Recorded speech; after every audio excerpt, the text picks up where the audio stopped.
It was my first ride up the cattle trail. The herd had given us a run for our money, but somehow or another the cattle quieted down real nice. And the next few weeks brought not an incident worth recording. There was no regular trail through the lower counties, so we simply kept to the open country. Spring had advanced until the prairies were swarded with grass and flowers, while water, though scarcer, was to be had at least once daily. We passed to the west of San Antonio, an outfitting point which all herds touched in passing northward, and Flood and our cook took the wagon and went in for supplies. But the outfit with the herd kept on, now launched on a broad, well-defined trail, in places 75 yards wide, where all local trails blent into the one common pathway, known in those days as the Old Western Trail. It is not in the province of this narrative to deal with the cause or origin of this cattle trail, though it marked the passage of many 100,000 cattle which preceded our circle dots, and was destined to afford an outlet to several millions more to follow. The trail proper consisted of many scores of irregular cow paths, united into one broad passageway, narrowing and widening as conditions permitted, yet ever leading northward. After a few years of continued use, it became as well defined as the course of a river. Several herds, which had started farther up country, were ahead of ours, and this we considered an advantage, for wherever one herd could go, it was reasonable that others could follow. Flood knew the trail as well as any of the other foremen, but there was one thing he had not taken into consideration: the drought of the preceding summer.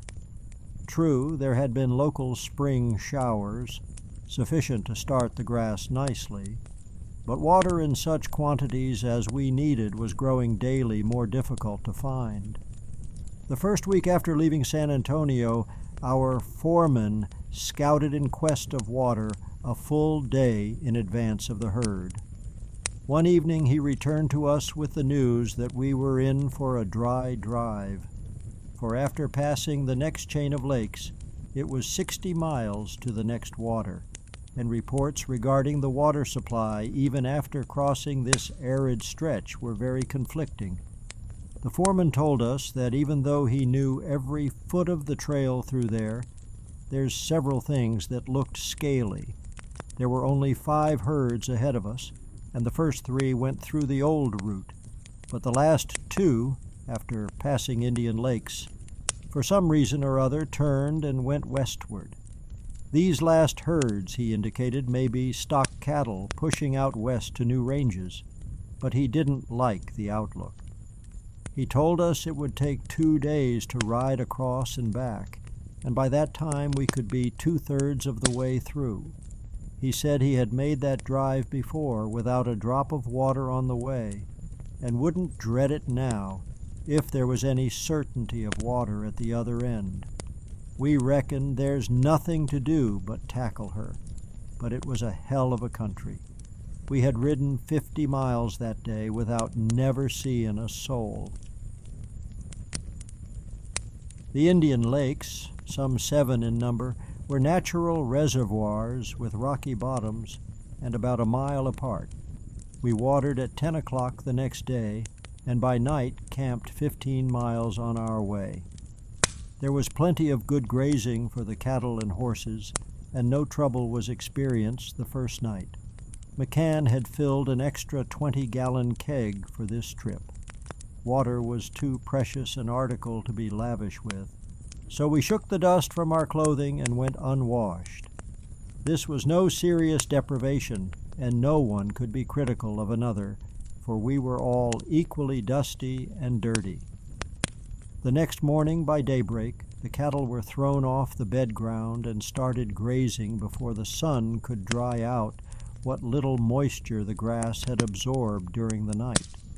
The heat of the past week had been very oppressive, and in order to avoid it as much as possible, we made late and early drives. Before the wagon passed The herd, during the morning drive, what few canteens we had, were filled with water for the men. The remuda was kept with the herd, and 4 changes of mounts were made during the day in order not to exhaust any one horse. Several times, for an hour or more, the herd was allowed to lie down and rest, but by the middle of the afternoon thirst made them impatient and restless, and the point men were compelled to ride steadily in the lead in order to hold the cattle to a walk. A number of times during the afternoon we attempted to graze them, but not until the twilight of evening was it possible. After the 4th change of horses was made, Honeyman pushed on ahead with the saddle stock and overtook the wagon. Under Flood's orders, he was to tie up all the night horses, for if the cattle could be induced to graze, we would not bed them down before 10 that night, and all hands would be required with the herd. McCann had instructions to make camp on the divide, which was known to be 25 miles from our camp of the night before, or 40 miles from the Indian Lakes. As we expected, the cattle grazed willingly after nightfall, and, with a fair moon, we allowed them to scatter freely while grazing forward. The beacon of McCann's fire on the divide was in sight over an hour before the herd grazed up to camp, all hands remaining to bed the thirsty cattle. The herd was given triple the amount of space usually required for bedding, and even then, for nearly an hour, scarcely half of them lay down. We were handling the cattle as humanely as possible under the circumstances. The guards for the night were doubled, 6 men on the first half and the same on the latter, Bob Blades being detailed to assist Honeyman in night herding the saddle horses. If any of us got more than an hour's sleep that night, he was lucky. Flood, McCann, and the horse wranglers did not even try to rest. To those of us who could find time to eat, our cook kept open house. Our foreman knew that a well-fed man can stand an incredible amount of hardship, and appreciated the fact that on the trail a good cook is a valuable asset. Our outfit, therefore, was cheerful to a man, and jokes and songs helped to while away the weary hours of the night. The second guard, under Flood, pushed the cattle off their beds an hour before dawn, and before they were relieved, had urged the herd more than 5 miles on the 3rd day's drive over this waterless mesa.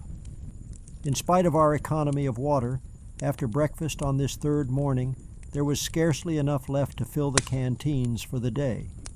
In view of this, we could promise ourselves no midday meal, except a can of tomatoes to the man, so the wagon was ordered to drive through to the expected water ahead, while the saddle horses were held available, as on the day before, for frequent changing of mounts. The day turned out to be one of torrid heat, and before the middle of the forenoon the cattle lolled their tongues in despair, while their sullen lowing surged through from rear to lead and back again in piteous yet ominous appeal. The only relief we could offer was to travel them slowly, as they spurned every opportunity offered them either to graze or to lie down. It was nearly noon when we reached the last divide and sighted the scattering timber of the expected watercourse. The enforced order of the day before, to hold the herd in a walk and prevent exertion and heating, now required 4 men in the lead, while the rear followed over a mile behind, dogged and sullen. Near the middle of the afternoon, McCann returned on one of his mules with the word that it was a question if there was water enough to water even the horse stock. The preceding outfit, so he reported, had dug a shallow well in the bed of the creek, from which he had filled his kegs, but the stock water was a mere loblolly. On receipt of this news, we changed mounts for the 5th time that day, and Flood, taking Forrest, the cook, and the horse wrangler, pushed on ahead with the remuda to the waterless stream. the outlook was anything but encouraging. Flood and Forrest scouted the creek up and down for 10 miles in a fruitless search for water. The outfit held the herd back until the twilight of evening, when Flood returned and confirmed McCann's report. It was 20 miles yet to the next water ahead, and if the horse stock could only be watered thoroughly, Flood was determined to make the attempt to nurse the herd through to water. McCann was digging an extra well, and he expressed the belief that by hollowing out a number of holes, enough water could be secured for the saddle stock. Honeyman had corralled the horses and was letting only a few go to the water at a time, while the night horses were being thoroughly watered as fast as the water rose in the well. Holding the herd this third night required all hands. Only a few men at a time were allowed to go into camp and eat, for the herd refused even to lie down. What few cattle attempted to rest were prevented by the more restless ones. By spells they would mill, until riders were sent through the herd at a breakneck pace to break up the groups.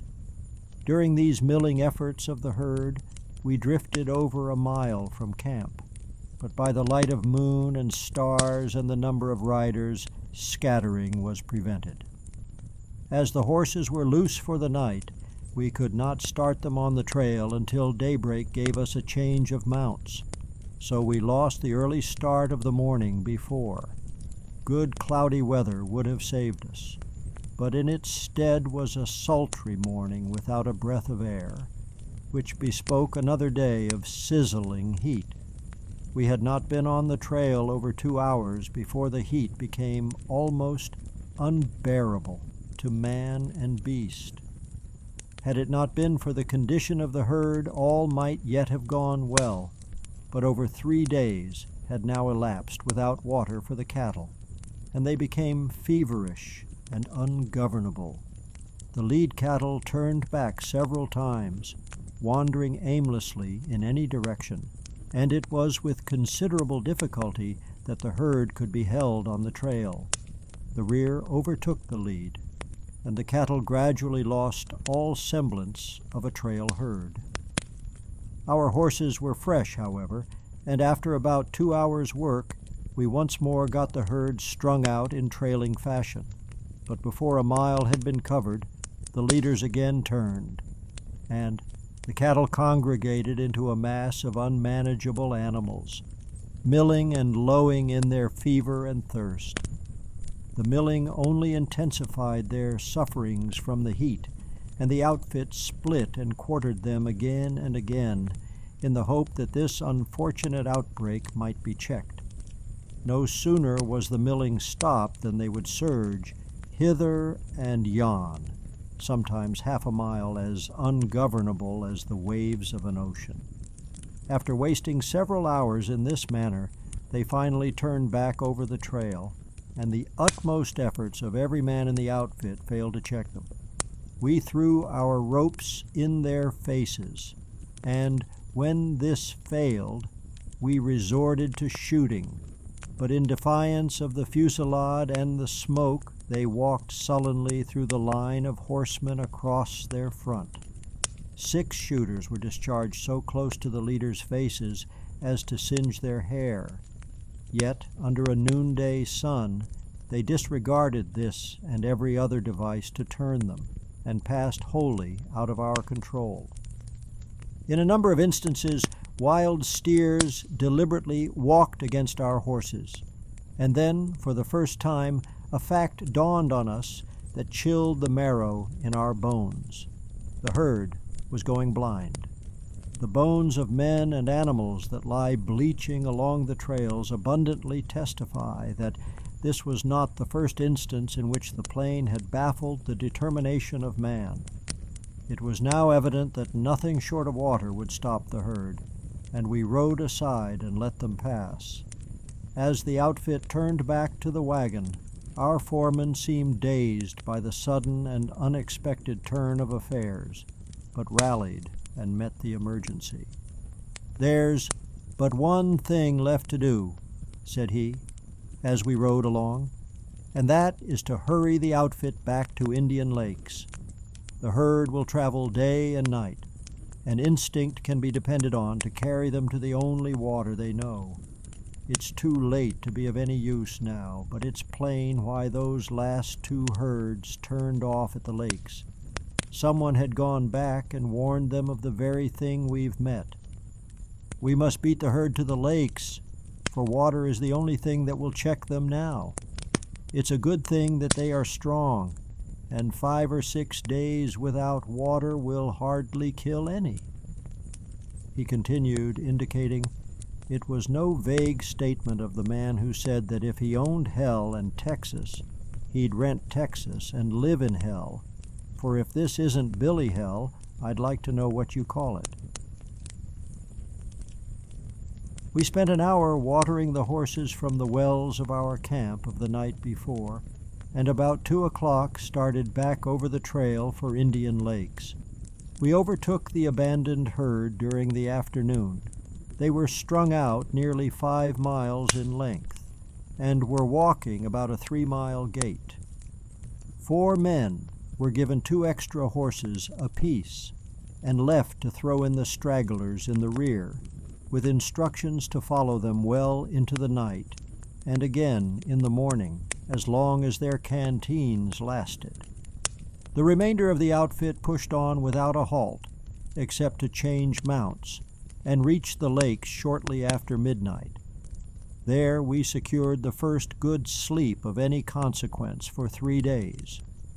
It was fortunate for us that there were no range cattle at these lakes, and we had only to cover a front of about 6 miles to catch the drifting herd.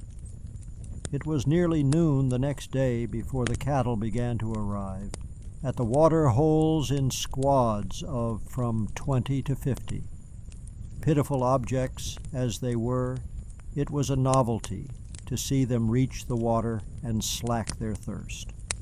Wading out into the lakes until their sides were half covered, they would stand and low in a soft, moaning voice, often for half an hour before attempting to drink. Contrary to our expectation, they drank very little at first, but stood in the water for hours. After coming out, they would lie down and rest for hours longer, and then drink again before attempting to graze, their thirst overpowering hunger. That they were blind there was no question, but with the causes that produced it once removed, it was probable their eyesight would gradually return.